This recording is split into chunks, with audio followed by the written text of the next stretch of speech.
तो हेलो दोस्तों, स्वागत है आज का आप हमारे नए लेक्चर में। ह्यूमन रिप्रोडक्शन का सेकंड लेक्चर आज से हम स्टार्ट करने वाले हैं। ठीक है, इस लेक्चर में हम स्त्री जनन तंत्र वाला पार्ट कवर करेंगे, क्योंकि हमने पुरुष जनन तंत्र पिछले लेक्चर में कवर कर लिया था। ठीक है, यहाँ से हम स्त्री जनन तंत्र वाले पार्ट को कवर करेंगे।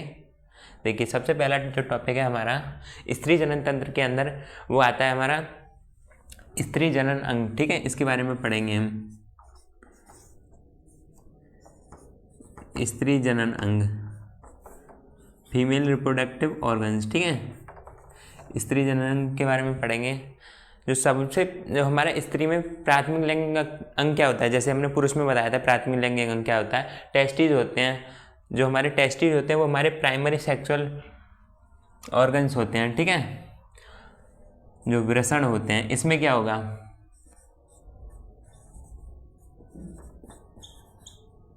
सब जानते होंगे।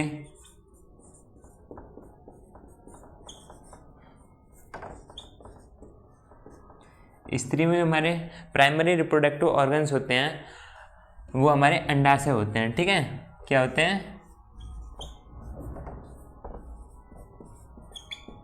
एक जोड़ी अंडाशय, या लिख सकते हैं हम वन पेयर ओवरीज। ठीक है, एक जोड़ी अंडाशय हमारे प्राथमिक लैंगिक अंग होते हैं। ठीक है, इस सबको समझ में आ गया होगा। जो अगली चीज़ है हमारे क्या है, प्राथमिक लैंगिक अंग के बारे में हम के बाद में हमने क्या पढ़ा था पुरुष जनन तंत्र के अंदर, सहायक नलिकाएं। ठीक है, या एक्सेसरी डक्ट्स, सहायक नलिकाएं।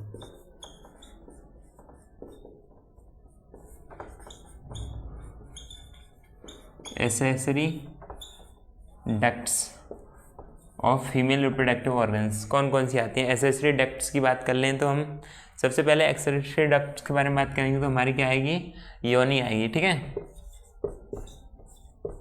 इसको इंग्लिश में क्या बोलते हैं, वेजिना। ठीक है, वेजाइना आएगी सबसे पहले। इसके बाद में हमारा गर्भाशय आ जाएगा, इसको इंग्लिश में बोल देते हैं यूटेरस। ठीक है, या बॉम्ब भी बोल सकते हैं इसको। ये जो हमारा होता है, सब जानते होंगे। वेजाइना क्या होता है, इसके अंदर ही हमारा फर्टिलाइजेशन की क्रिया संपन्न होती है। ठीक है, और जो गर्भाशय होता है ये हमारा, इसको बच्चेदानी भी बोलते हैं, सब लोग समझ गए होंगे बच्चेदानी के नाम से। ठीक है, इसको आगे डिटेल्स में पढ़ाएंगे। योनि के बाद में हम लिख सकते हैं ग्रीवा, ये गर्भाशय का ही पार्ट होता है, इसको सर्विक्स बोल देते हैं। ठीक है, एक सर्वाइकल कैनाल आ जाती है, ग्रीवा नाइल। ठीक है, और हमारी फैलोपियन ट्यूब आ जाएगी। ठीक है, इसमें फैलोपियन ट्यूब आ जाएगी, जिसको क्या बोलते हैं, अंडवाहिनी, इंग्लिश में लिख देते हैं। ये सब आपको इंग्लिश में पढ़ना पड़ेगा। फैलोपियन ट्यूब आ गई। ठीक है, ये सब हमारी सहायक नलिकाएं हैं। सहायक नलिकाएं हमने यहाँ तक देख ली। इसके बाद में क्या आएगा हमारा तीसरा, जो हमने पुरुष तंत्र में क्या पढ़ा था, बताएं कोई, सहायक ग्रंथियां। ठीक है, सहायक ग्रंथियां,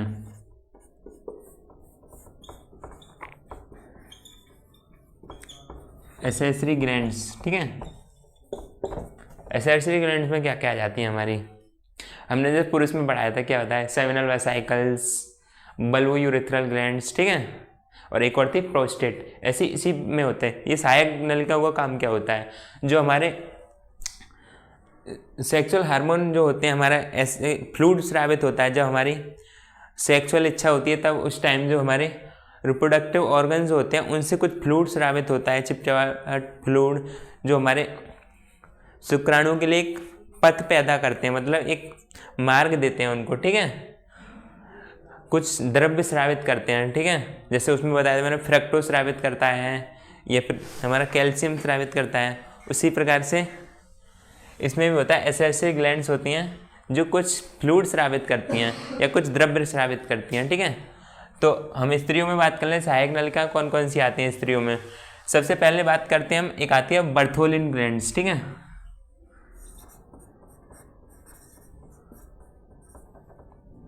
चलो यहाँ पे लिख देते हैं,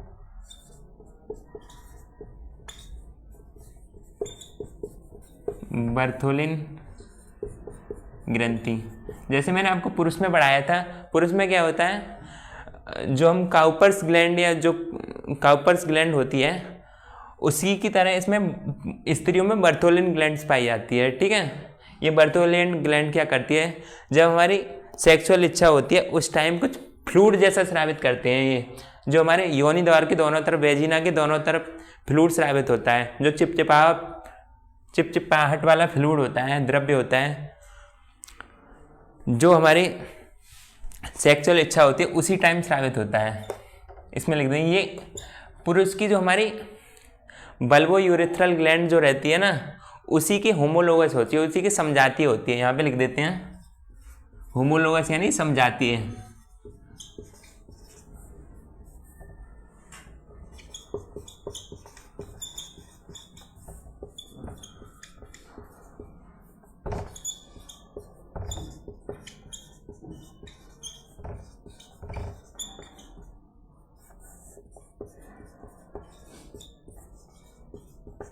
ठीक है, बर्थोलिन ग्लैंड्स क्या करती है, यहाँ पे लिख देते हैं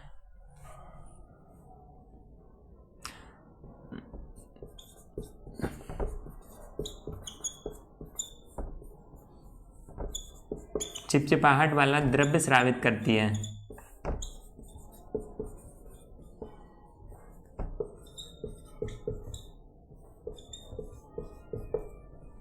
ये चिपचिपाहट वाला द्रव्य कब स्रावित करती है, कोई बताएगा? जब ये हमारे यौन उत्तेजना अवस्था होती है, यहां भी लिख सकते हैं हम यौन उत्तेजना। यौन उत्तेजना क्या होती है, जब सेक्सुअल डिजायर जब हमारी होती है ना, यौन उत्तेजना, उसी टाइम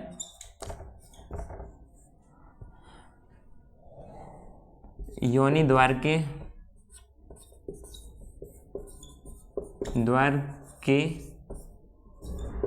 दोनों तरफ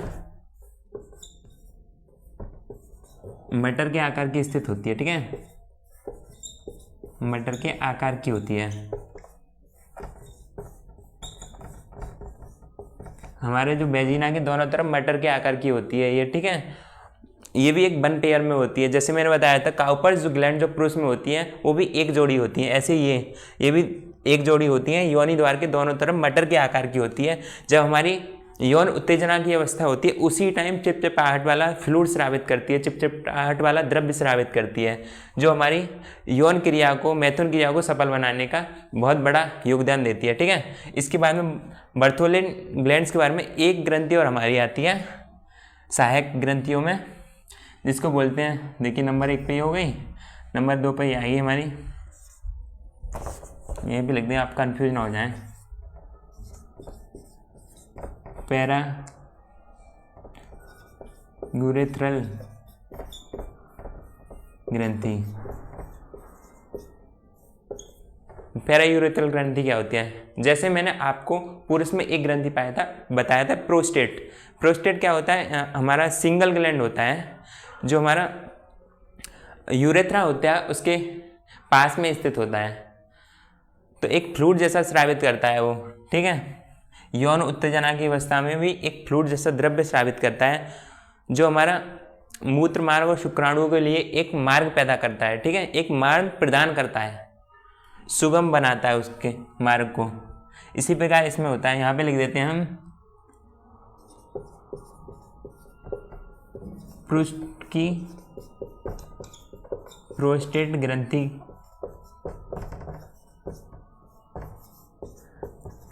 के समजातीय होता है। ठीक है,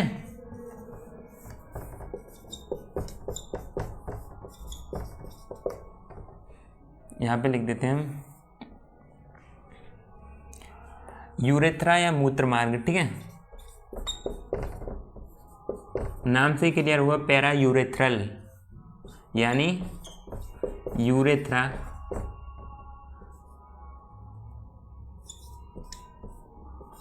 की दोनों ओर स्थित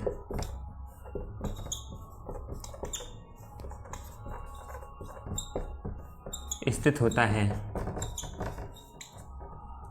ठीक है, मूत्रमार्ग के दोनों ओर स्थित होता है, चिपचिपाहट वाला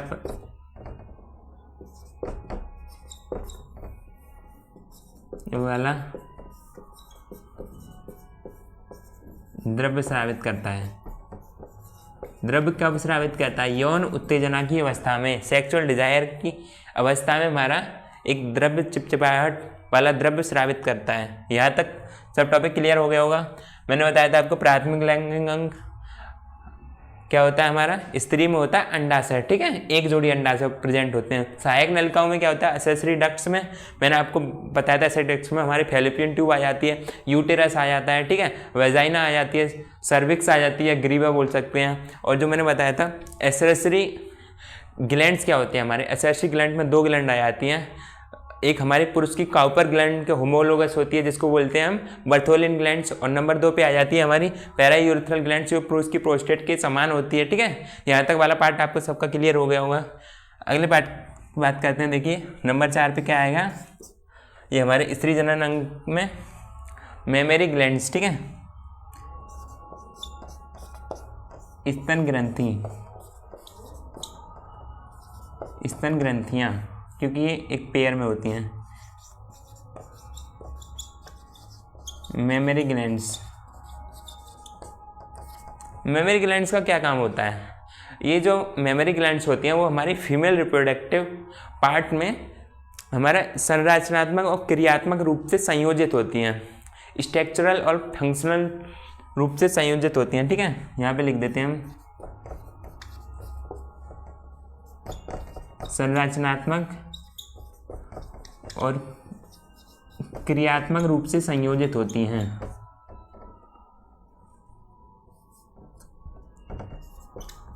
किसमें संयोजित होती हैं? स्त्री जनन तंत्र में।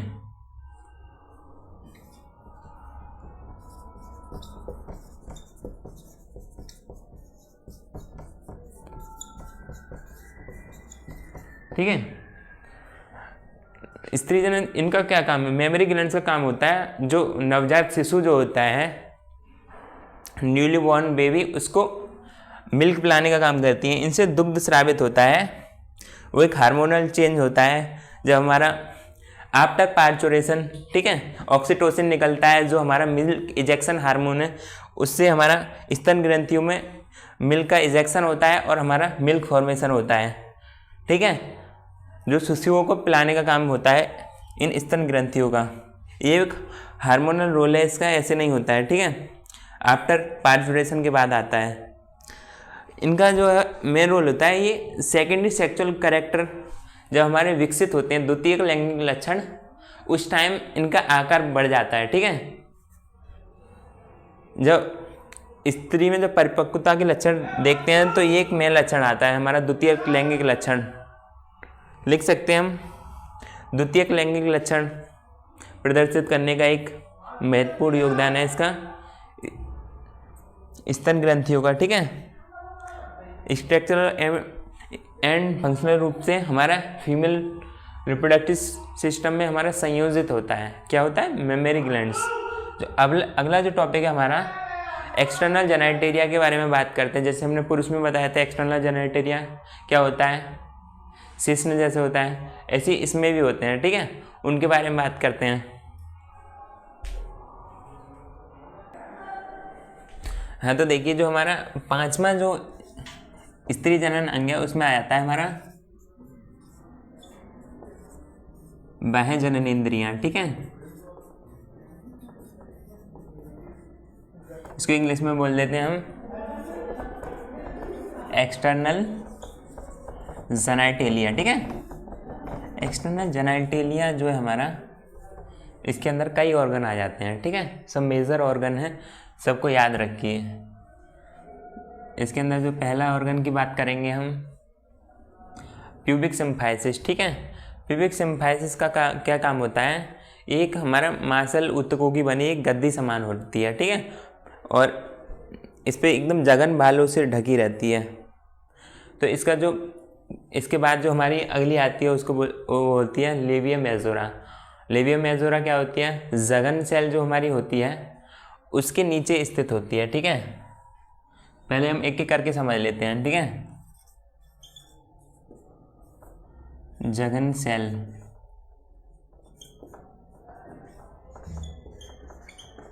प्यूबिक सिम्फाइसिस, ठीक है। इसके बाद में दूसरी पढ़ेंगे हम बृहदभगोष्ठ, भगोष्ठ, ठीक है। इसको बोल देते हैं हम लेबिया मेजोरा। बृहद यानी मेजोरा नाम से क्लियर हो रहा होगा।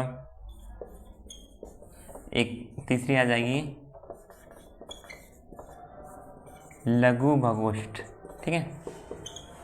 लघु भगोष्ठ को इंग्लिश में बोलते हैं हम लेबिया, लघु यानी माइनोरा, ठीक है, माई,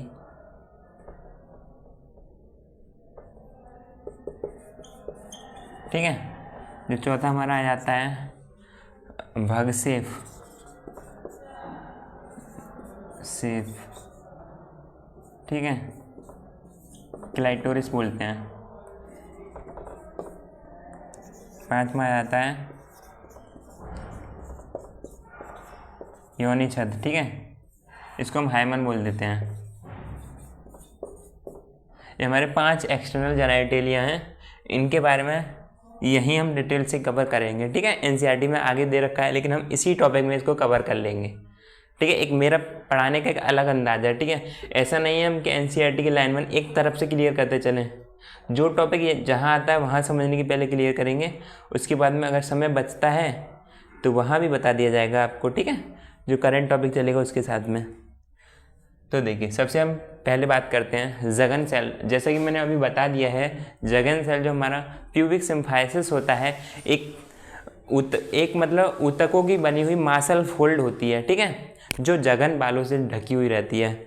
तो इसका ये एकदम यहाँ पे लिख देते हैं, जघन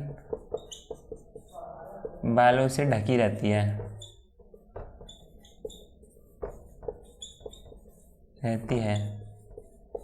ठीक है।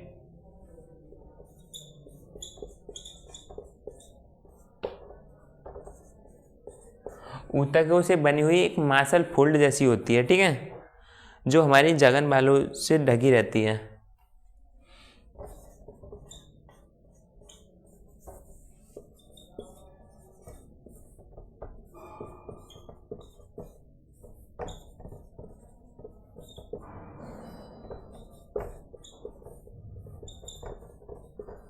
ये हो गई हमारी प्यूबिक सिम्फाइसिस। जघन बालों से ढकी रहती है, एक ऊतकों से बनी हुई गद्दी समान संरचना होती है, जो हमारा सेक्सुअल इंटरकोर्स के टाइम पर जो हमारा मैथुन क्रिया होती है उसके टाइम पे एक गद्दी जैसा प्रदान करती है, जो क्योंकि एक मासल बसाम ऊतकों से बनी हुई होती है, ठीक है।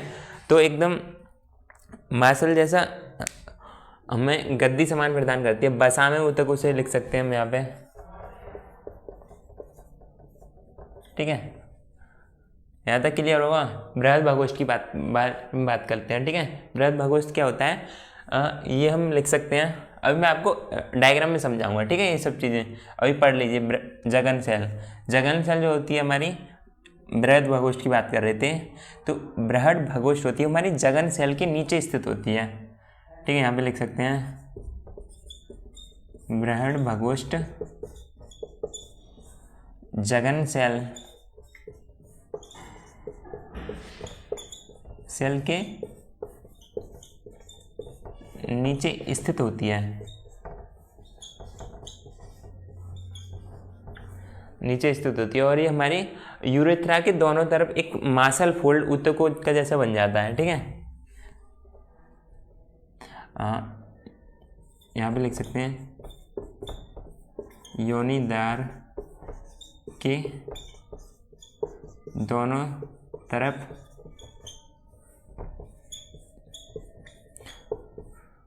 ऊतकों का एक मासल फोल्ड बनाती है। फोल्ड या फिर वलय कह सकते हैं हम, इंग्लिश में बोल देते हैं हम फोल्ड बनाती है। यहाँ तक के लिए बृहदभगोष्ठ होती है हमारी जघन सेल के नीचे स्थित होती है और ऊतकों की बनी हुई होती है, जो हमारी एक ऊतकों का दोनों तरफ एक मासल फोल्ड बनाती है, मासल वलय बनाती है। तीसरे टॉपिक की हम बात करते हैं जो हमारा लघु भगोष्ठ है। ये हमारा बृहद भगोष्ठ के नीचे स्थित होता है, इसे लिख सकते हैं। ये एनसीईआरटी में डायरेक्ट लाइन दे रखी है जो मैं यहाँ लिख रहा हूँ। ये सब मैं एनसीईआरटी से पढ़कर ही लिख रहा हूँ, ठीक है। एकदम डायरेक्ट लाइन है, इनको एकदम मुँह ज़बानी याद होनी चाहिए।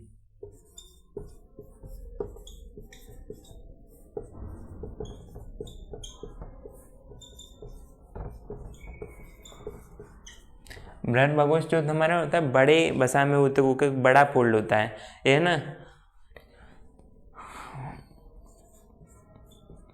ऊतकों का छोटा फोल्ड या वलय होता है ना।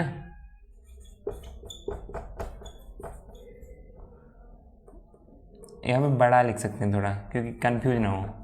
एक बृहद भगोष्ठ में थोड़ा बड़ा मासल फोल्ड होता है, इसमें छोटा होता है, ठीक है, छोटा मासल फोल्ड होता है। यहाँ तक का टॉपिक आपका टोरिस के बारे में बात कर लेते हैं हम भगसेप के बारे में। जो भगसेप होता है हमारा मूत्र मार्ग होता है, उसके ऊपर जो हमारे दो बृहद भगोष्ठ होते हैं लेविया मेजोरा, उनके जो ऊपरी मिलान बिंदु होता है उस पर स्थित होते हैं, ठीक है। हाँ, यहाँ पर लिख देते हैं भगसेप मूत्र मार्ग के ऊपर स्थित दो बृहद भगोष्ठों के ऊपरी मिलान बिंदु पर स्थित होते हैं।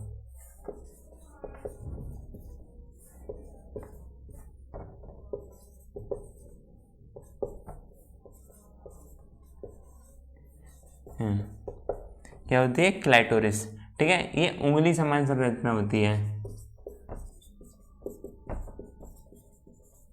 अंगुली समान संरचना होती है, ठीक है, उंगली समान संरचना होती है। यहाँ तक क्लियर हो गया आपको क्लाइटोरिस। जो योनि छद की बात कर लेते हैं। योनि छद एनसीईआरटी में एक पूरा पैराग्राफ दे रखा है इसके बारे में, ठीक है। 2 लाइनें मैं इसके बारे में लिखता हूँ फिर समझाता हूँ, ठीक है। योनि छद क्या होता है?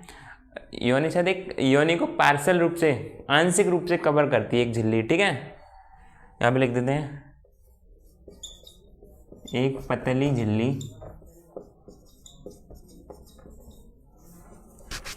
योनि द्वार को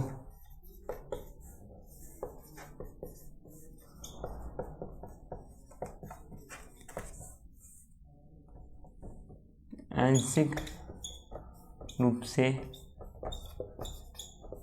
ढकती है। इसको हम योनि छद बोलते हैं, हाइमन बोलते हैं, ठीक है। ये पार्शियल रूप से योनि द्वार को कवर करके रखती है, इसको हम हाइमन बोलते हैं। हाइमन के बारे में एक पैराग्राफ में दे रखा है एनसीईआरटी में कि कुछ स्त्रियों में क्या होता है, हाइमन जो है वर्जिनिटी का सूचक माना जाता है कई कई जगह, ठीक है। तो इसे वर्जिनिटी का सूचक नहीं माना जाना चाहिए। इसके लिए एनसीईआरटी में कुछ मतलब समझाया गया है आपको। तो इसमें लिखा हुआ है जैसे कि कुछ महिलाएं जो होती हैं, कुछ बच्चियाँ जो होती हैं, मतलब खेल कूद में सक्रिय भागीदारी रखती हैं, ठीक है, या साइकिल चलाती हैं, तो उससे उनका ये जो है हमारी हाइमन झिल्ली जो होती है वो फट जाती है, ठीक है। और कुछ में क्या होता है कि जो हमारा फर्टिलाइज जो हमारा मैथुन क्रिया है उसके बाद में, सेक्स के बाद में भी जो हमारी हाइमन जो झिल्ली है वो बनी रहती है, ठीक है। और कुछ में होती है साइकिल चलाना या जोर से धक्का दे देना या खेल कूद में सक्रिय भागीदारी से वो हाइमन वाली जो झिल्ली होती है हमारी वो फट जाती है, ठीक है। और कुछ में सेक्सुअल कॉन्टैक्ट के बाद भी बनी रहती है। तो इसे हम वर्जिनिटी का सूचक नहीं माना जाना चाहिए। इसको लेकर के लोगों में बड़ी मिथ्या है, तो उसे समझाने के लिए, उसे क्लियर करने के लिए एनसीईआरटी में पूरा पैराग्राफ दे रखा है इसके बारे में। यहाँ तक का पार्ट सबका क्लियर हो गया होगा, ठीक है। इसके बाद में हम अगले टॉपिक की बात करते हैं। हाँ, तो देखिए स्क्रीन पे आपको एक डायग्राम दिखेगा, ठीक है। वो किसका डायग्राम है? मैंने बताया था जैसे पुरुष जनन तंत्र होता है वो किस में स्थित होता है, श्रोणी क्षेत्र में या पेल्विक रीजन में, ठीक है। ऐसे ही स्त्री जनन तंत्र होता है वो हमारा पेल्विक रीजन या श्रोणी क्षेत्र में स्थित होता है, ठीक है। और पेल्विक वाल पेल्विक दीवारों से जुड़ा रहता है। उसी प्रकार एनसीईआरटी में एक डायग्राम दे रखा है, जो डायग्राम स्त्री श्रोणी प्रदेश का जनन तंत्र दर्शाने वाला आरेखीय काट, ठीक है। तो देखिए इसमें हम राइट से उठाते हैं। सबसे पहले आपको क्या दिख रहा होगा, सबसे पहले दिख रहा होगा आपको योनि द्वार दिख रहा होगा, ठीक है, वेजिनल ऑर्गिफिन्स, ठीक है। तो इसमें क्या दिख रहा होगा, योनि द्वार दिख रहा है आपको, एकदम नीचे जो खुला हुआ पार्ट है वो योनि द्वार है हमारा, वेजिनल ऑर्गिफिन्स, ठीक है। इसके ऊपर देखते हैं आपको, मैंने अभी आपको पढ़ाया था लेविया मेजोरा, जो बृहद भगोष्ठ लघु भगोष्ठ है हमारा, वो दिख रहा होगा, ठीक है। लेविया माइनोरा दिख रहा होगा आप सभी को, योनि द्वार के ऊपर लेविया माइनोरा दिख रहा है, ठीक है, लघु भगोष्ठ। इसके जो ऊपर मैंने बताया था जो बड़े ऊतकों का जो बना हुआ है इसको बोलते हैं हम बृहद भगोष्ठ लेविया मेजोरा, ठीक है। जो एक बड़ा ऊतकों का बड़ा फोल्ड है इसको हम लेविया मेजोरा बोलते हैं, ठीक है। वो आपको दिख रहा होगा। भग से क्लैटोरिस मैंने बताया था, अभी उंगली समान से जो संरचना होती है उसको क्लैटोरिस बोलते हैं, ठीक है। एकदम उंगली समान जो संरचना दिख रही है आपको वही क्लैटोरिस है, ठीक है। यहाँ तक आपको समझ में आ गया होगा। इसके बाद में मूत्र मार्ग जिसे यूरेथ्रा बोलते हैं, ठीक है। देखा यूरेथ्रा, ये यूरेथ्रा यानी हमारा ब्लैडर की जो ओपनिंग होती है, यूरिनरी ब्लैडर यानी मूत्राशय की जो ओपनिंग होती है उसी को हम यूरेथ्रा बोलते हैं, ठीक है। इसके बाद में आप सभी को दिख रहा होगा जगन संघान या जगन सेल भी बोलते हैं इसको, प्यूबिक सिम्फाइसिस, जो मैंने आपको बताया था बसा में ऊतकों की एक बनी हुई गद्दी समान संरचना होती है, उसी को हम क्या बोलते हैं, जगन सेल या प्यूबिक सिम्फाइसिस, ठीक है। समझ में आ गया ना। मूत्राशय में आपने आपको बताई दिया, मूत्राशय ऊपर है ही, जिसकी ओपनिंग को मूत्र मार्ग बोलते हैं। और गर्भाशय देखिए यूटेरस, ठीक है। यूटेरस की जो ओपनिंग है वही वेजाइना वाला पार्ट है हमारा, यही यूटेरस है जहाँ 9 मंथ बेबी रहता है, ठीक है, सर्वाइव करता है।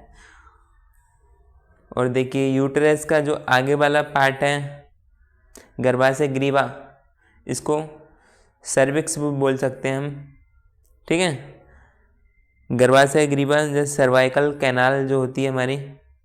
इसके बाद में रेक्टम वाला पार्ट दिख रहा होगा, रेक्टम या मलाशय, ठीक है। मलाशय जहाँ से हम अपने बॉडी का वेस्ट मटेरियल जो हम फीकल पार्ट निकालते हैं, ठीक है, वो वाला पार्ट मलाशय। योनि आपको वेजाइना दिख रहा होगा,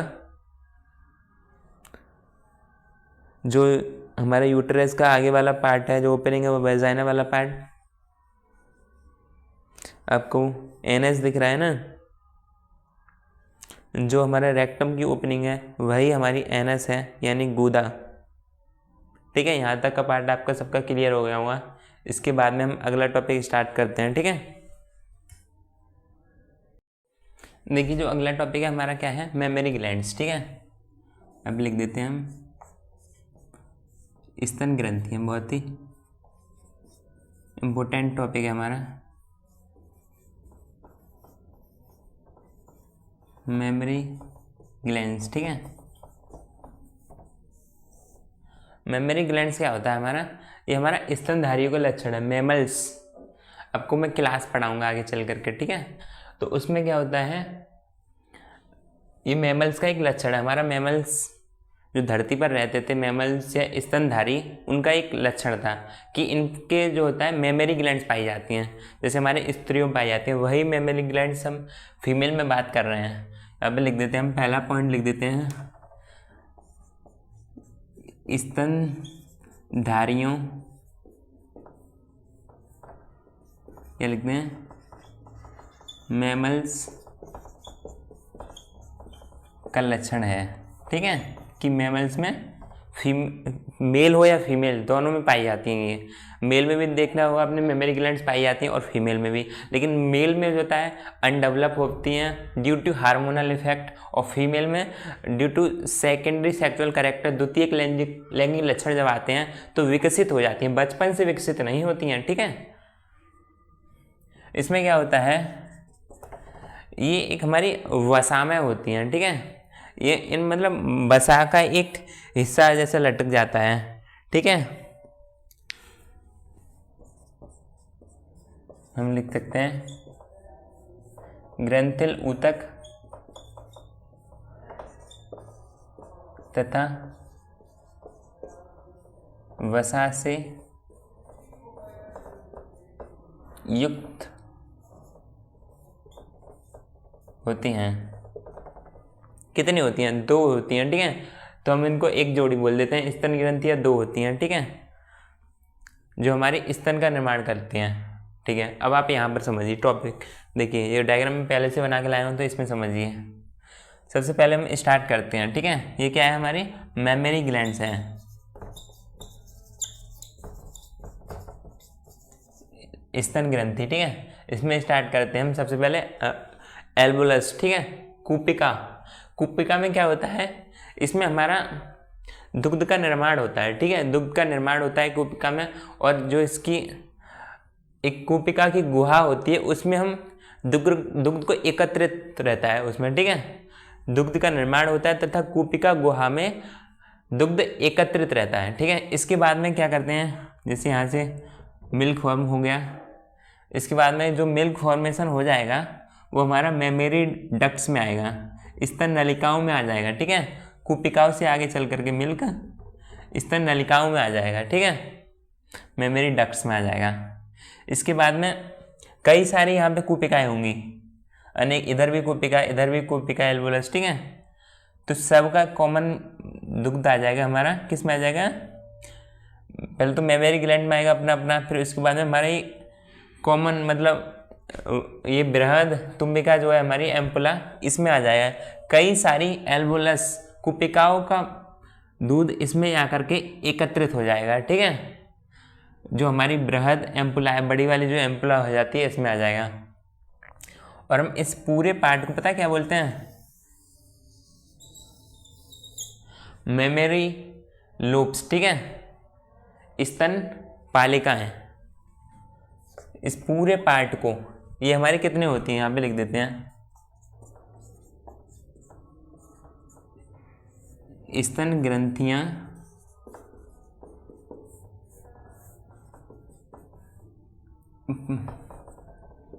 15 से लेकर के 20, एकदम एनसीईआरटी की लाइन बाई लाइन लिखता हूँ मैं, स्तन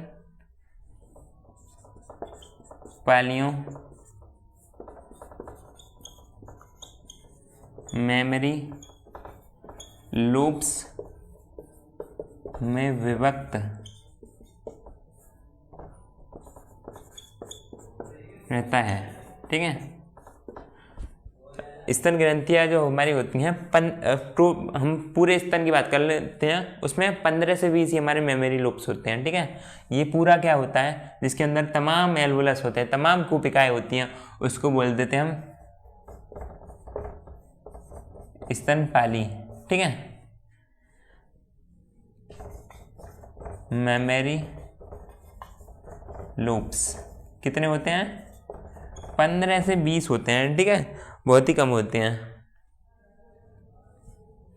इसके बाद में हमने यहाँ तक पार्ट क्लियर हो गया। देखिए एक बार शुरू से समझ लीजिए। ठीक है, ये जो होता है हमारा, सबसे पहले होता है एल्वुलस। ठीक है, ये सब किसके अंदर चल रहा है, 15 से 20 स्तनपालियाँ होती हैं पूरे स्तन में हमारे, तो हम एल्वुलस में हमारा मिल्क जो है फॉर्मेशन हो रहा है, उसके बाद में इस हमारा एल्वुलस में मिल्क फॉर्म हो रहा है, और एल्वुलस की जो हमारी कूपिकाओं की गुहा होती है उसमें मिल्क एकत्रित रहता है। ठीक है, इसके बाद में हमारा मेमोरी डक्ट्स में आ जा रहा है, स्तन नलिका में आ जा रहा है ये दुग्ध, और तमाम स्तन नलिकाएं हैं, इधर की भी इधर की भी, तो ये सब आकर के कॉमन हमारी एम्पुला में आकर के एकत्रित हो जा रही हैं। ठीक है, तुम्बिका में आकर के हमारी एकत्रित हो जा रही हैं। इसके बाद में यहाँ पर एक मार्ग है जिसको बोलते हैं लैक्टिफेरस डक्ट, दुग्ध वाहिनी में जाकर के एकत्रित हो जा रहा है। ठीक है, यहाँ से लैक्टिफेरस डक्ट से ये हमारा शरीर के बाहर जा रहा है, ठीक है। शिशु जो हमारा फीडिंग कर लेता है, शिशु को पिला दिया जाता है यहाँ से दूध, ठीक है। तो ये क्या है हमारा चुक्षुक पृष्ठ होता है, एरोला जिसको बोलते हैं, ठीक है। ये वाला जो जहाँ पर अटैच रहता है चुक्षुक पृष्ठ बोल देते हैं इसको। और ये वाला जो आगे वाला पार्ट है इसको बोल देते हैं हम निप्पल, ठीक है। यहाँ से शिशु फीडिंग करता है, माताएं शिशु को फीडिंग कराती हैं निप्पल वाले पार्ट से, ठीक है। और ये पूरा जो स्तन हमारा होता है बॉडी से जो बाहर निकला रहता है वो हमारा किससे अटैच रहता है, हमारे बॉडी में मसल होती है पेक्टोरिस मेजर मसल्स, उनसे जाकर के ये पूरा स्तन एकदम हमारा जॉइंट रहता है हमारी स्किन पर, ठीक है, पेक्टोरिस मेजर मसल्स पे। यहाँ तक आपका पार्ट क्लियर हो, एक बार समझ लीजिए। स्तन पालिका होती है 15 से 20 पूरे हमारे स्तन में, ठीक है। एक स्तन की बात करी जा रही है। इसमें एल्वोलस रहते हैं, एल्वोलस में हमारा मिल्क बनता है, ठीक है। यहाँ पे लिखने की कोई ज़रूरत नहीं है, ठीक है। आप ऐसे समझिए, स्तन जो हमारा एल्वोलस होता है, कूपिकाओं में मिल्क बनता है, कूपिका की गुहा होती है, वहाँ मिल्क एकत्रित होता है, यहाँ से चल करके हमारा इसमें आ जाता है स्तन पालिकाओं में आ जाता है, ठीक है। स्तन पालिकाओं से आकर के कई स्तन पालिकाएं हमारी किस में खुलती हैं, आकर के एम्पुला वाले पार्ट में खुलती हैं, ठीक है। एम्पुला वाले पार्ट में सारा दुग्ध जो एकत्रित होकर के हमारा लैक्टिफेरस डक्ट से होता है वो शरीर के बाहर निकाल दिया जाता है। और जो निप्पल वाला पार्ट है वहाँ से शिशु फीडिंग करता है, दुग्ध पीता है, ठीक है। यहाँ से स्रावित होता है आगे वाला पार्ट। चुक्षुक पृष्ठ जो होता है एरोला, जो आगे निप्पल वाला पार्ट जो रहता है जो चुक पृष्ठ से बना रहता है, ठीक है, जो स्किन से अटैच रहता है वो वाला पार्ट। यहाँ तक वाला पार्ट आपको सबका क्लियर हो गया होगा। एनसीईआरटी में एक डायग्राम दे रखा है, इसी प्रकार का डायग्राम है, उसको मैंने कंसाइड फॉर्म में एकदम आपको समझाने के उद्देश्य से डायग्राम बनाया है, ठीक है। यहाँ तक वाला पार्ट आपको समझ में आ गया होगा, ठीक है। यहाँ तक सब क्लियर है। हाँ तो देखो, हम स्त्री जनन तंत्र की बात कर रहे थे, इसमें डायग्राम को समझने की कोशिश करते हैं, ठीक है। सबसे पहला जो है हमारा अंडाशय से उठाते हैं, ठीक है। ये जो वाला पार्ट है हमारा ये अंडाशय है, ठीक है, जहाँ हमारा ये ओवरी जिसमें हम ओवम का निर्माण होता है, फीमेल गैमेट का जो निर्माण का प्रोसेस है वो ओवरी के अंदर होता है। ये हमारा ओवरी वाला पार्ट है, ठीक है, ओवरी। इससे आगे चलते हैं तो हमारा कौन सा पार्ट आता है, ये हमारी पूरी फैलोपियन ट्यूब आ जाती है, ठीक है। इसको हम पूरे को बोल देते हैं फैलोपियन नलिका, ठीक है। ये हमारी पूरी क्या आ गई फैलोपियन नलिका। इसको जो फैलोपियन नलिका जो होती है हमारे, इसके 4 पार्ट होते हैं, ठीक है। पहले डायग्राम में समझने की कोशिश करिए, लिखा तो मैं बाद में भी दूंगा, ठीक है। 4 पार्ट होते हैं। पहला जो होता है हमारा फिम्ब्रियाई, फिम्ब्रियाई को बोलते हैं हमारी झल्लरी, ठीक है, फिम्ब्रियाई। ये क्या होता है, ये फिंगर शेप होती है, हमारी उंगली के समान होती है, देखिए उंगली के समान है ना, उंगली समान होती है, फिंगर लाइक प्रोजेक्शन होता है, ठीक है। इसका क्या काम होता है, ये यहाँ से ओवम निकलता है, इसको कैच करने का काम होता है, कैच करके स्टोर कर लेता है, मतलब एक बार में एक ही रिलीज होता है, 28 दिन पर एक रिलीज होता है, तो इसको कैच करके एकत्रित कर लेता है, ठीक है। फिम्ब्रियाई से आगे चलते हैं, हमारा कीप के आकार का पार्ट होता है जिसको हम कीपक या इन्फंडिबुलम बोलते हैं, ठीक है। ये पतला ही पार्ट होता है हमारा, ज्यादा मोटा नहीं होता। सबसे जो हमारा मोटा पार्ट होता है, चौड़ा पार्ट जो होता है उसको बोलते हैं हम एम्पुला तुम्बिका, ठीक है।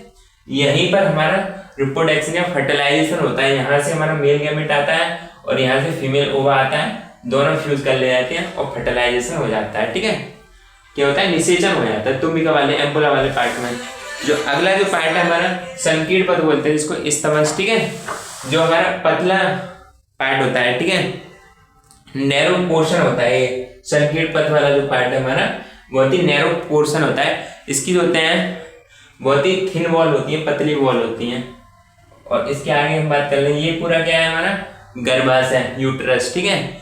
जो यूट्रस होता है उसके भी 3 पार्ट होते हैं, ये ऊपर वाला होता है फंडा, ये मिडिल वाला होता है बॉडी, और ये तीसरा वाला होता है सर्विक्स, ठीक है। सर्विक्स है हमारा गर्भाशय ग्रीवा। यहाँ तक क्लियर, ठीक है। और ये मैंने अभी बताया था आपको यूट्रस की मतलब 3 लेयर होती हैं यूट्रस के अंदर, ठीक है।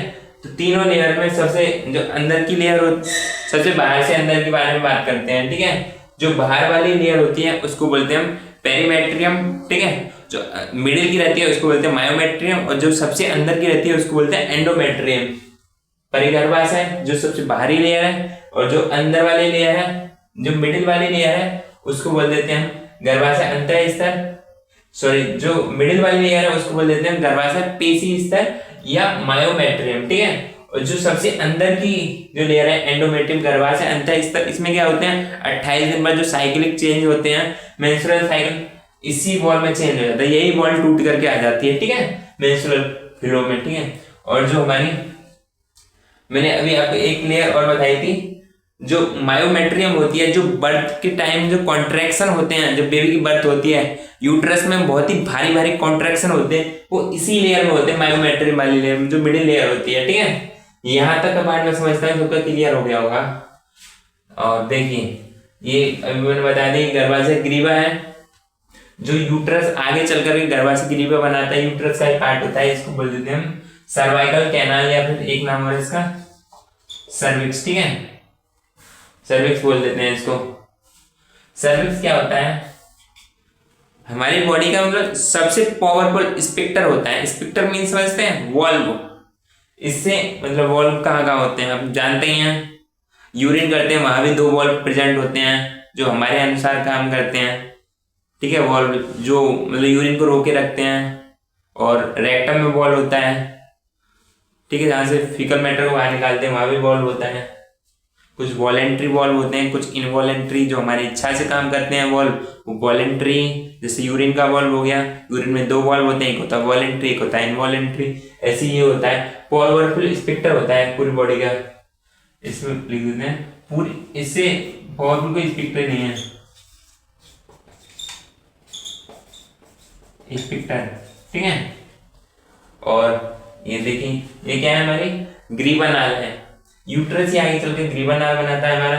और ये लास्ट वाला पार्ट है जो योनि वेजाइना, इसके अंदर ये ग्लैंड्स एब्सेंट होती है, इसके अंदर योनि होती है हमारी 8 से 10 सेंटीमीटर लंबी नलिका होती है, ठीक है। फर्टिलाइजेशन के लिए मेल पेनिस को इसी के अंदर इंटरकोर किया जाता है। और देखिए ये जो ग्रीवा नाल है और हमारा जो योनि वाला पार्ट है, ये दोनों मिलकर के हमारी ग्रीवा नाल प्लस योनि मिलकर के हमारी वर्त कैनाल या फिर जन्म नलिका बनाती हैं। दोनों को जोड़ दिया जाए, ग्रीवा नाल प्लस योनि, ये दोनों मिलकर क्या लगाती हैं जन्म नलिका, ये बर्थ कैनाल। ये मैंने बताया था पावरफुल स्पिक्टर होता है गर्भाशय ग्रीवा, ये किसको रोक के रखता है, बेबी को रोक के रखता है, इतना पावरफुल रहता है कि खुलता ही नहीं है 9 मंथ से पहले। कुछ केस होते हैं लेकिन इतना पावरफुल बच्चे को, मतलब सोचो इतने बड़े बेबी को रोक के रखता है, ये इतना पावरफुल स्पिक्टर होता है, ठीक है। यहाँ तक का पार्ट में समझता हूँ सबको क्लियर हो गया होगा। इससे जो आगे का पार्ट है ये थोड़ा साफ कर देते हैं, ठीक है। तो सबसे पहले पार्ट है हम उसको उठाते हैं, ओवेरी को उठाते हैं, ठीक है। नंबर 1 अंडाशय, इसको बोलते हैं ओवेरी। मैंने आपको बताया था ओवेरी क्या होता है, फीमेल का प्राइमरी सेक्स ऑर्गन है, प्राथमिक लैंगिक अंग है, ठीक है। लिख देते हैं प्राथमिक लैंगिक अंग, ठीक है। यहां तक सब समझ में आ गया होगा। और अंडाशय की बात करते हैं, अभी मैं आपको डायग्राम बना के समझाऊंगा अंडाशय का। इसकी जो होती है अंडाशय की लंबाई 2 से 4 सेंटीमीटर होती है।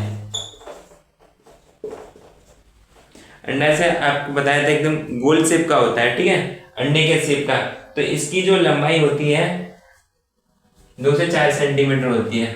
अंडाशय का मेन काम क्या होता है, अंडाशय का मेन काम होता है कि ओवम को बनाना, फीमेल गैमेट को बनाना, ठीक है। अंडाशय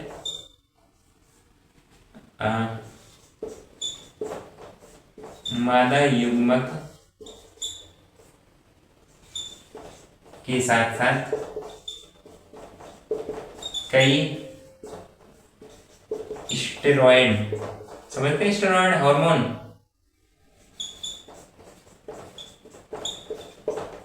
भी स्रावित करता है। ठीक है, पहला तो सब जानते हैं क्या बनाता है, ओवम बनाता है, अंड बनाता है। ठीक है, उसके बाद में कई स्टेरॉइड हार्मोन भी बनाता है। ठीक है, फीमेल हार्मोन बनाता है।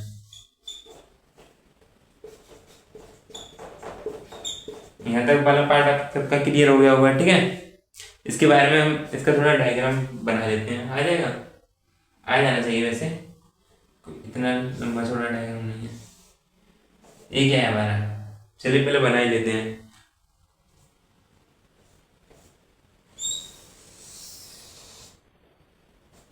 डायग्राम इतना अच्छा नहीं बना पाता हूँ, इसलिए सोचता हूँ पहले बना लूँ, आपका टाइम वेस्ट ना हो ज़्यादा। ठीक है ना,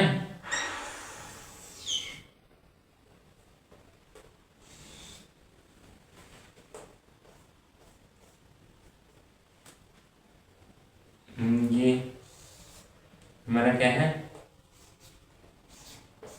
यूटरस वॉल। ठीक है, जो हमारे गर्भाशय की जो दीवार है वो है ये। ठीक है,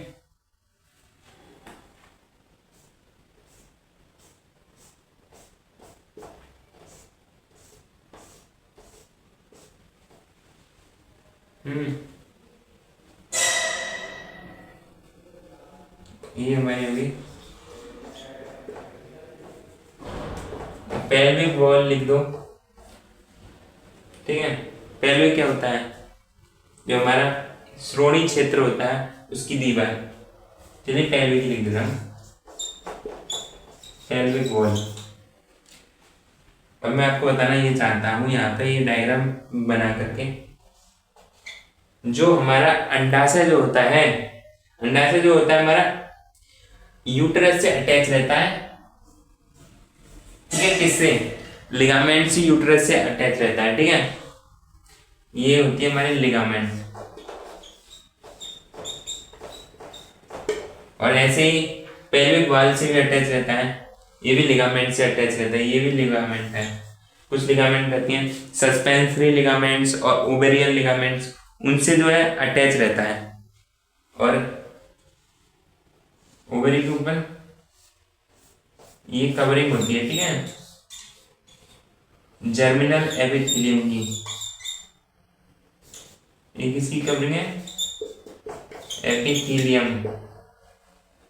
हिंदी में लिख देता हूं, आप लोग बोलेंगे एपिथेलियम की कवरिंग होती है। ओवरी की कवरिंग किससे होती है, एपिथेलियम से कवरिंग होती है ओवरी की। ठीक है, तो ये किससे जुड़े रहते हैं, अंडाशय पीठिका से जुड़े होते हैं। ठीक है, अंडाशय पीठिका से जुड़े हुए होते हैं। तो अंडाशय पीठिका क्या होती है, ये बाहर वाले पार्ट को हम बोलते हैं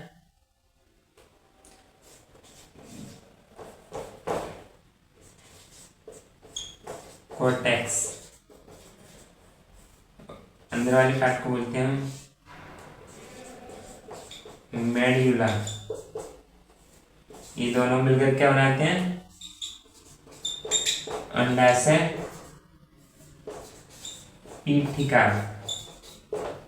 जो हमारे मैंने बताया था, ओवरी के ऊपर कवरिंग रहती है एपिथेलियम की, जो हमारी अंडाशय पीठिका से जुड़ी होती है। अंडाशय पीठिका क्या होता है, जो आउटर वाला पार्ट होता है वो कॉर्टेक्स होता है, और जो इनर वाला पार्ट होता है वो मेडुला होता है। जो कॉर्टेक्स वाला पार्ट होता है वहां हमारे ओवम का फॉर्मेशन होता है। जो इनसाइड वाला मेडुला वाला जो पार्ट होता है वहां ब्लड वेसल्स होती हैं। ठीक है, यहां तक आपको क्लियर हो गया होगा। और अंडाशय के बारे में एक चीज और सुन लीजिए, ये हमारे होता है लोअर अब्डोमेन। ठीक है, उदर के निचले भाग में स्थित होता है, और 2 अंडाशय होते हैं। फीमेल में कितने होते हैं, 2 अंडाशय होते हैं। एक चीज याद रखेंगे, लिखने की तो जरूरत नहीं है इस चीज को। 2 अंडाशय होते हैं, और उदर के निचले भाग में, यानी अब्डोमेन कैविटी के लोअर अब्डोमेन कैविटी में स्थित होते हैं। ठीक है, यहां तक पार्ट क्लियर होगा, कोई टॉपिक रहा भी नहीं है। ठीक है, अगला जो टॉपिक है हमारा वो क्या है, यूट्रस और फैलोपियन ट्यूब। ठीक है, थोड़ा आपको आवाज़ थोड़ा ठीक नहीं आई होगी, लेकिन अब ठीक आएगी, ठीक है। अभी जो 8-10 मिनट थोड़ा आवाज़ की साउंड की प्रॉब्लम हो सकती थी, चलो अब लेकिन दिक्कत नहीं होगी, ठीक है। हम अगला जो टॉपिक स्टार्ट करते हैं, हमने अंडाशय तक कवर कर लिया, तो जो सेकंड है हमारा आ जाता है फैलोपियन ट्यूब, ठीक है। फैलोपियन नलिका, ठीक है, फैलोपियन ट्यूब। फैलोपियन ट्यूब जो हमारी होती है 10 से 12 सेंटीमीटर लंबी नलिका होती है, 10 to 12 सेंटीमीटर लंबी नलिका। और सेकंड जो पॉइंट है इसके बारे में हम लिखेंगे, 4 पार्ट होते हैं इसके, 4 भागों में विभक्त रहती है। 2 फैलोपियन ट्यूब होती हैं, क्योंकि आप सब देख रहे हैं फैलोपियन ट्यूब को हिंदी में बोल देते हैं अंडवाहिनी, वाहिनी। 2 फैलोपियन ट्यूब होते हैं, क्योंकि 2 ओवम होते हैं ना, ओवरी होते हैं। यहाँ पे लिख देते हैं 4 भागों में विभक्त रहती है, विभक्त रहती है। 4 भाग आपके लिखे हुए हैं। नंबर 1 पे आ जाता है हमारा फिम्ब्रियाई,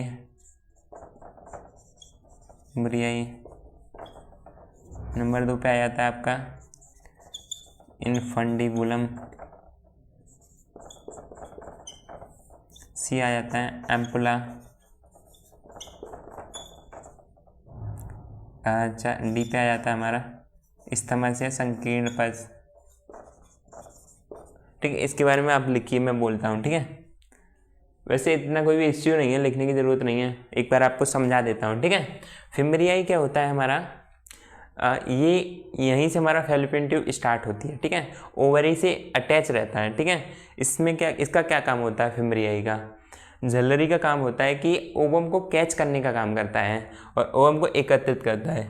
अब लिख लीजिए कि कीपक जो होता है हमारा ओवरी से ओवम को एकत्रित करता है और हमारा फिंगर लाइक प्रोजेक्शन होता है। तो इसमें लिखिए कि उंगली समान प्रक्षेप होता है, फिंगर लाइक प्रोजेक्शन होते हैं इसमें, ये आपको दिख ही रहे हैं, ठीक है। ये वाला पार्ट कंप्लीट हो गया। जो अगला पार्ट लिखिए इसका इनफंडिबुलम, इनफंडिबुलम या कीपक, ये क्या होता है हमारा, झल्लरी से अटैच रहता है, झल्लरी से हमारा जुड़ा हुआ रहता है और कीप के आकार का होता है, ये कीप के आकार का और झल्लरी से जुड़ा हुआ रहता है। यहाँ तक क्लियर। जो अगला जो पार्ट है एम्पुला, एम्पुला को हम हिंदी में आपका बोल देते हैं तुम्बिका, तुम्बिका ये होता है, लिख दीजिए आप लोग, ये एक फैलोपियन ट्यूब का सबसे चौड़ा भाग होता है और जो हमारा फर्टिलाइजेशन होता है, जहाँ शुक्राणु और अंडाणु मिल करके रिप्रोडक्शन होता है और जाइगोट का निर्माण होता है, वो इसी पार्ट में होता है। ये लिखिए निषेचन इसी हिस्से में होता है, फैलोपियन ट्यूब के इसी हिस्से में हमारा निषेचन की प्रक्रिया संपन्न होती है, ठीक है। फैलोपियन ट्यूब का सबसे चौड़ा भाग यही है। यहाँ तक क्लियर। जो अगला है हमारा स्थमस, स्थमस क्या होता है, ये लिखिए, ये हमारा नैरो यानी पतला पोर्शन होता है, ठीक है, बहुत ही पतला हिस्सा होता है फैलोपियन ट्यूब का और गर्भाशय से जुड़ा हुआ रहता है। यहीं पे हमारी फैलोपियन ट्यूब खत्म हो जाती है, एक गर्भाशय से जुड़ा हुआ रहता है। यहाँ तक लिख दिया। ये वाला पार्ट आपका क्लियर हो गया होगा। चारों मैंने समझा दिए, पहले भी समझा दिए थे। अब देखिए अगला जो पार्ट आ जाता है हमारा, इसे कवर करेंगे। देखिए अगला क्या था, तीसरा जो था यूट्रस या फिर गर्भाशय।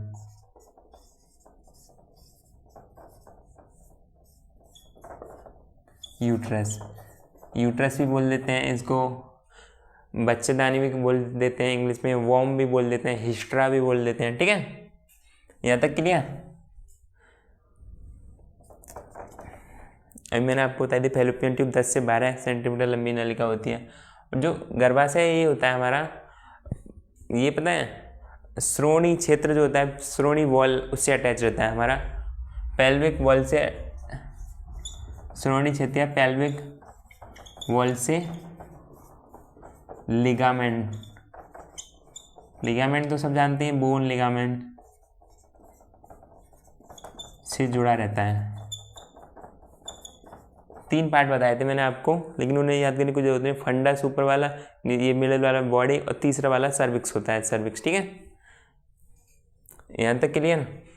और गर्भाशय के बारे में एक चीज़ और याद रखिए, इसकी जो है 3 स्तर होते हैं, यही मेन चीज़ है गर्भाशय में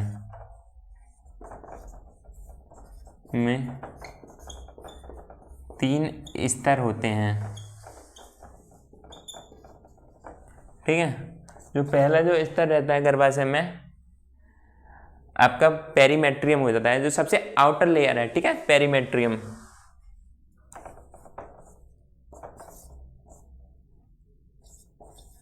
पेरीमेट्रियम या परिगर्भाशय।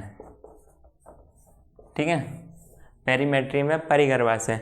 इसमें अभी लिखवाता हूँ आपको। पेरीमेट्रियम के बाद अगला जो आता है हमारा गर्भाशय पेशी स्तर। ठीक है, इसको इंग्लिश में बोल देते हैं मायोमेट्रियम।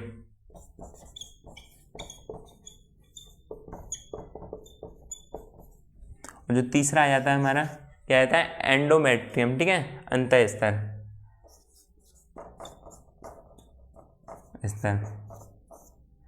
या एंडोमेट्रियम।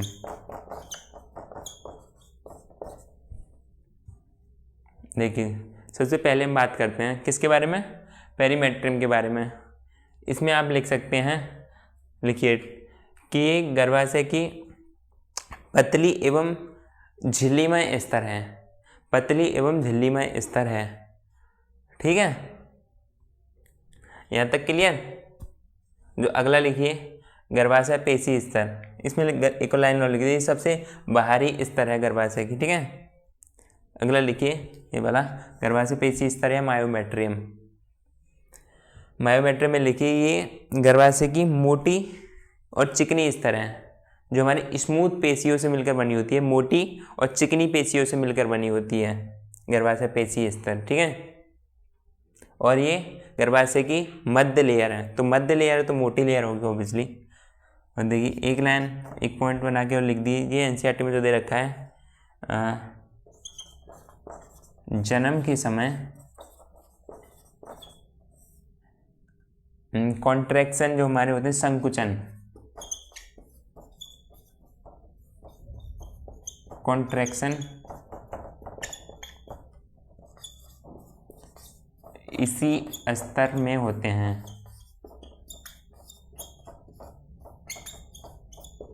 ठीक है, यहाँ तक क्लियर।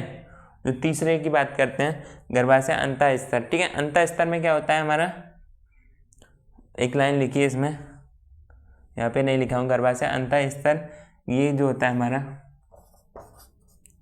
ग्रंथिल स्तर होती है, दिख तो रहा है ना सबको।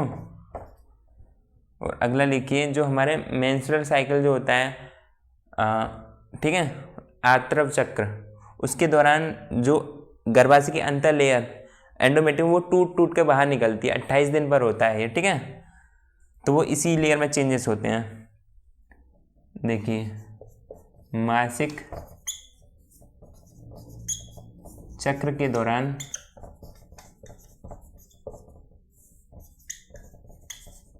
इसी स्तर में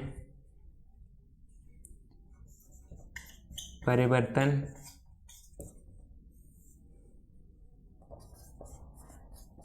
होते हैं, ये टूट जाती है। पेरीमेट्रियम आउटर लेयर होती है। ठीक है, मायोमेट्रियम बर्थ के टाइम कॉन्ट्रैक्शन इसी लेयर में होती है, मोटी और चिकनी लेयर होती है। एंडोमेट्रियम जो होती है हमारी ग्रंथिल ऊतकों से मिलकर बनी होती है, और जो मेंस्ट्रुअल फ्लो के टाइम में, मेंस्ट्रुअल साइकिल के टाइम पे यही लेयर टूट टूट के हमारी बाहर निकल जाती है। ठीक है, आज का हमारा टॉपिक इतना ही है। ठीक है, यहाँ तक कवर कर लिया हमने फीमेल रिप्रोडक्टिव सिस्टम तक। आगे जो होगा हमारा युग्मक जनन होगा। ठीक है, जो हम नेक्स्ट वीडियो में, नेक्स्ट लेक्चर में पढ़ाने की कोशिश करेंगे।